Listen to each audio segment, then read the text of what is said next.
Merci beaucoup à l'UNICEF pour cet appui à la lutte contre les épidémies. Essentiellement, les deux épidémies qui sont concernées par cet appui, c'est-à-dire la rougeole et le choléra. Et ceci témoigne de notre partenariat qui est solide, comme vous l'avez dit dans votre mot, et qui va continuer. La RDC est engagée avec des partenaires comme l'UNICEF sur une vision de long terme. Et nous sommes très contents et très conscients de cet appui aussi qui nous est donné. Je peux juste vous assurer, en mon nom, au nom du gouvernement, qu'au travers de l'Institut national de santé publique, cet appui va permettre que nous prenions en charge correctement nos patients. Merci beaucoup.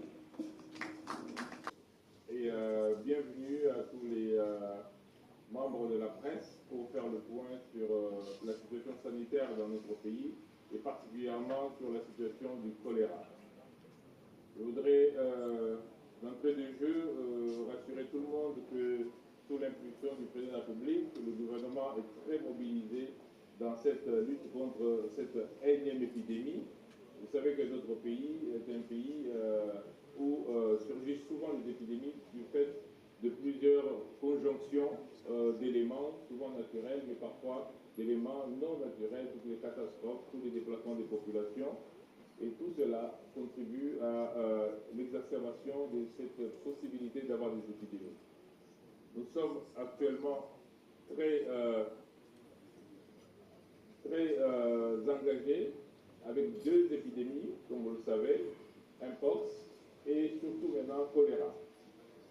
Par rapport au choléra, nous sommes à la 27e semaine de surveillance de cette maladie et nous avons déjà à peu près 17 provinces qui ont notifié des cas qui ont été confirmés ou des cas qui sont des cas suspects.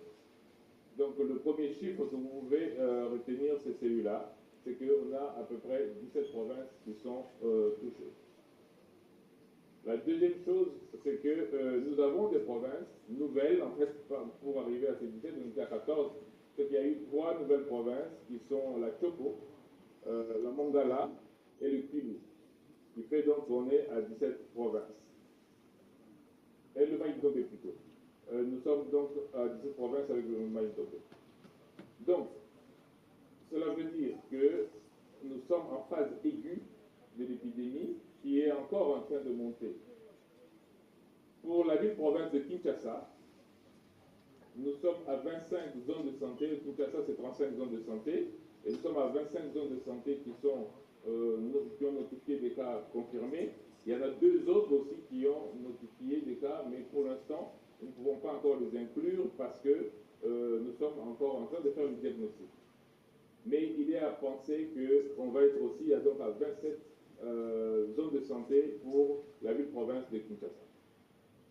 En termes de nombre de cas au total, depuis que l'épidémie a commencé, nous sommes autour d'un peu plus de 33 000 cas qui ont été signalés, avec un taux de létalité qui est autour de 2% au niveau du pays. Cependant, pour la ville-province de Kinshasa, de manière très précise, on a 130 à peu près cas qui sont déclarés chaque semaine.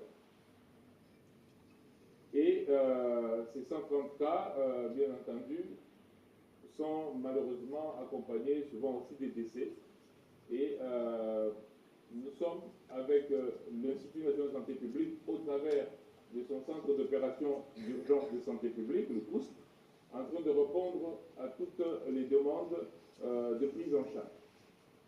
Pour les malades qui sont diagnostiqués, la prise en charge est gratuite. À Kinshasa, nous avons 3 centres de traitement opérationnels et 2 autres qui vont l'être dans la journée d'aujourd'hui. Il va faire 5 centres de traitement, mais on va rajouter 8 autres centres. Nous avons essentiellement l'hôpital de Ngiringiri, qui est un centre de traitement. Nous avons l'hôpital de Kokolo, qui est un centre de traitement. Et nous avons le centre de traitement de Pakatuma. nous allons avoir dans la journée l'opérationnalisation du centre Mamakoko du côté de Mongafula et l'hôpital général de référence Ex-Mamayemo qui est l'hôpital Renaissance. Pour tous les malades qui sont pris donc dans ces centres-là, je répète, le traitement est gratuit. Vous venez d'assister aujourd'hui à la remise de ce don par l'UNICEF, de cet appui par l'UNICEF, qui est de 20 tonnes, mais on avait déjà reçu 20 autres tonnes avant, ce qui fait qu'on a de quoi soigner tous les malades. La difficulté que nous avons, c'est que la plupart des cas sont gérés au niveau communautaire. Et là, le premier message que je voudrais vraiment que la presse passe au niveau de nos populations, c'est que au moindre signe, et si je vais vous les donner, au moindre signe que le malade se déplace vers le centre de santé.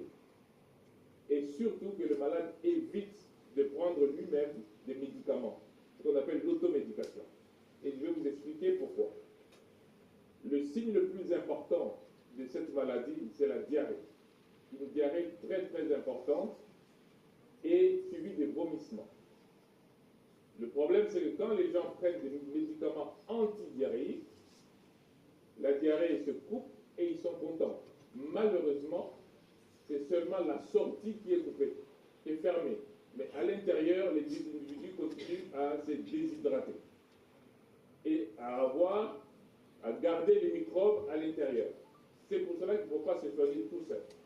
Parce que, malheureusement, ça, on aggrave la situation. Et le traitement, c'est vraiment réhydrater, redonner des liquides. Mais ça se fait dans les centres de santé. Donc le premier message, vraiment, c'est que moindre signe, et les signes, il y en a deux, je viens de vous les donner, c'est diarrhée et vomissement, allez au centre de santé le plus proche. D'ailleurs, le numéro 151 qu'on utilise, qu'on a utilisé pour un POX, qu'on utilise aussi pour la diarrhée, enfin pour le choléra, vous devez l'utiliser, il est gratuit. Appelez, on va vous renseigner. Je redonne les centres de santé qui sont fonctionnels aujourd'hui. C'est l'hôpital de Ngiringiri, l'hôpital du Kankokolo, l'hôpital, le centre de demande du Pakadjouma, et dans la journée, il y aura l'hôpital de la Renaissance Ex-Mamayemo et le centre Mamakoko. Donc, appelez et déplacez-vous. Ne vous soignez pas tout seul. Ça, c'est le premier message. Et donc, malheureusement, on a cette épidémie, comme je l'ai dit, suite à une conjonction de plusieurs choses. Et une des choses qu'on a, c'est l'hygiène, notamment l'hygiène des mains et de l'eau. C'est une maladie qui se contamine par voie buccale avec de l'eau ou des aliments qui sont contaminés. Et donc, s'il y a un deuxième message que la presse doit retenir et passer à la population, c'est lavez les mains et buvez de l'eau propre, de l'eau prévue pour la boisson. Nous, dans la réponse, nous faisons ce qu'on appelle chlorer de l'eau, c'est-à-dire nous mettons du chlore pour stériliser l'eau, et nous donnons parfois même des taps pour que l'eau ait un goût meilleur, mais ne buvez pas de l'eau sale. C'est vraiment le message. Pourquoi je dis ça? Parce que quand nous regardons le point commun entre tous les endroits où il y a l'émergence de l'épidémie, on voit qu'il y a souvent l'absence de la régie des eaux, de l'eau de régie des eaux. C'est pour ça que hier, nous avons eu, au travers du COUSP, une grosse réunion avec le DG de régie des eaux. Et aujourd'hui, nous allons lui donner la cartographie des endroits les plus chauds pour que la régie des eaux, et elle est d'accord, ramène des citernes d'eau. Parce que le problème, c'est l'eau. Mais à côté de l'eau, comme je viens de dire, c'est l'hygiène. L'hygiène d'abord des mains. Vous ne pouvez pas manger, vous ne pouvez pas avoir été à la selle, c'est-à-dire aux toilettes, et garder les mains sans les laver. parce que le risque, c'est que le microbe qui donne le choléra puisse rester sur vos mains et puisse passer dans l'eau, et puisse passer sur les aliments. Et donc, les aliments à consommer sont des aliments qui doivent être vraiment cuits. Et quand ce sont des fruits et des légumes, il faut vraiment les laver avec de l'eau propre. C'est peut-être le troisième message. Et donc, nous avons, comme j'ai dit, une conjonction de choses comme les inondations. Malheureusement, d'eau non potable qui s'est retrouvée dans les maisons des gens.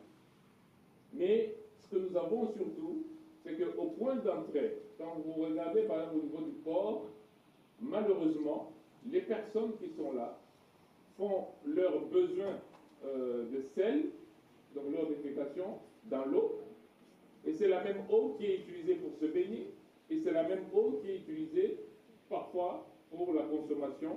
Et donc, on voit que les points d'entrée, ce sont des points très chauds pour nous, et c'est pour cela que nous avons impliqué le Programme national d'hygiène aux frontières et que nous impliquons toutes les personnes qui sont au niveau des frontières pour que le long des rives d'eau, nous puissions avoir de l'eau chlorée et surtout que l'hygiène, que les gens comprennent que le cycle qu'ils entretiennent, c'est un cycle qui entraîne la maladie. Si on regarde maintenant les provinces qui sont touchées, on a la Chopo qui est passée en premier. Pourquoi la Chopo est passée en premier? Parce que tout simplement, à cause du même phénomène, les gens vivent le long des rivières d'eau et ils font leurs besoins dans l'eau. La même eau est utilisée et la même eau est utilisée pour se laver, mais aussi malheureusement parfois pour la consommation. La deuxième province la plus touchée, c'est le Sud Kivu. Alors le Sud Kivu avait déjà le choléra bien avant, mais maintenant malheureusement avec les conditions sécuritaires, nous avons parfois des difficultés de ramener les moyens de traitement assez facilement. Nous sommes obligés maintenant de passer par Kalemi et il n'y a pas nécessairement suffisamment de bateaux pour ramener nos produits, les intrants, donc tout ce qu'on a ici là, à Uvira, parce que c'est Uvira qui est le point chaud. Après, donc le Sud Kivu, c'est Kinshasa.